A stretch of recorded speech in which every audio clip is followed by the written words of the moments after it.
Hey, what's going on, guys? Welcome back to the GM. It is your guy, Boulanger. And up next, we're going to be addressing the question, how will the Baltimore Ravens pursue filling the hole left by the departure of Calais Campbell? Do me a quick favor, hit like, subscribe, hit the notification bell so that you get updates when we upload new content. Let's go. Now, I will admit that this video is a little out of place. It doesn't fall directly where I would like it to, in accordance with our series. As we break down the AFC North beast.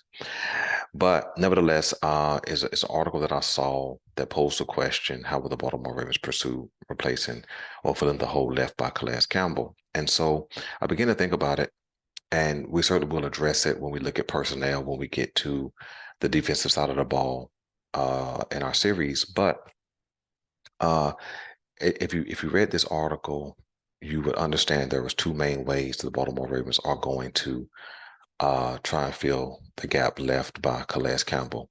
But before I even get to that, one thing that I found pretty strange is I'm not understanding how the Baltimore Ravens and Calais Campbell couldn't come to an agreement to bring him back. I didn't hear about any conflict. I didn't hear of any rumors where there was any kind of disruption. He's not that, number one, he's not that type of guy. He's a good leader. He still played well, had a lot of impact. And so I'm not sure after the release, what caused them not to be able to bring him back. But it happened. And so how do you replace 6'8", 330 pounds, strength, power, still some speed to bend the edge and get to the quarterback, exceptional length to block down, to beat down passes and block field goals? How do you really replace that? And in fact, I'll go as far to say the Baltimore Ravens are a 9-17 a 9-18 without Calais Campbell in the lineup. Because I remember the one game where he blocks a field goal late, and Baltimore Ravens were able to take over and kind of finish out the game. If he doesn't block that field goal, the Baltimore Ravens are down, and there is no guarantee that they go and score. This is after Lamar Jackson was out, I believe, and so his impact was greatly felt, and I think it'll be sorely missed. And so in this article, if you want to go check it out, I think it's on BaltimoreRavens.com, something like that. But in this article, there's two main ways the Baltimore Ravens are going to pursue that, according to Mike McDonald. One is going to be a group mentality. The article mentions specifically Broderick Washington, Justin Metabuke, and Travis Jones as young guys who have a lot of potential and have flashed. Let me call it greatness. The article didn't say greatness, but that's what I'm saying. Potential. Let's go with potential. The article speaks of that them have flashing their potential, and that this is a great opportunity for them to continue to grow and develop as interior defensive linemen. And so, me personally, I think Broderick Washington is going to have a prime opportunity to step into that role in some aspects. If I'm honest, he's kind of outplayed Justin Metabuke. They came out in the same draft. Metabuke, I think, was a second-round pick. Broderick Washington, maybe a fifth-round pick.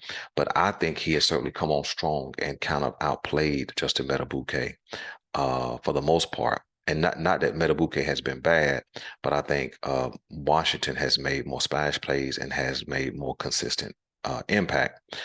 And so that's the first way, a group mentality. And then plus you're going to have Michael Pierce back to plug up the middle. And then you can let these young guys line up beside him on either side and do their thing.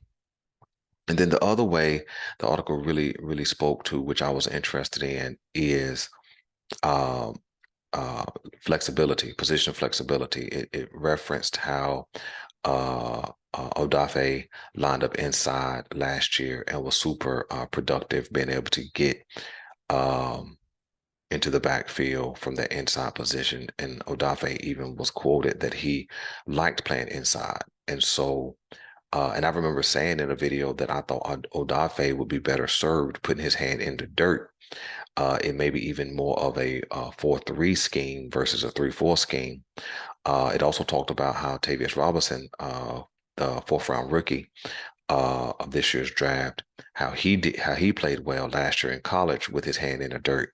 So it even mentioned some those two young outside linebackers being able to move inside on occasion and rush the passer. And then it even mentioned Cal Hamilton being able to come down into the box and rush the passer from the outside. So it talked, a lot about position flexibility as the other way to try and fill that hole left by Calais Campbell. And then also somebody who was not mentioned, but I'm going to mention him, is Trenton Simpson. I think with his speed and his size, I think that he could also uh, come down into the box. And rush off the edge, things of that nature. And so I think that we have a lot of young, talented guys who can, serve in a multiple roles to try and fill that hole that Calais Campbell has vacated. And then you got the veteran Brent Urban, who can also step in and do some things. And he played pretty well in his return last year. And so I think by a collection of talent, I think that we can certainly offset that Calais Campbell hole. Again, it's going to take all those guys to feel his individual impact, and so pretty interesting to see. But like I said, we will address that defensive line more as we get into the defensive side of the ball in our 32 for 32 series beast of the AFC North. So let me know who you guys think that has the potential to help fill that void left by Calais Campbell. Do you think it should be uh, um, one guy who can step in, or do you think it'll be like the article references, a collection of talent, different schemes, different lineups, things like that that can fill that void? And then also there is the free agency market, which I believe the Baltimore Ravens still tap into and add somebody in that pass rush position. There is a lot of talent, and I also believe we'll see some talent get cut after June 1st. So keep your eyes open and ears open to what the Baltimore Ravens do up next. So listen, I'm your guy Boulanger. This is the GM, and I'm out.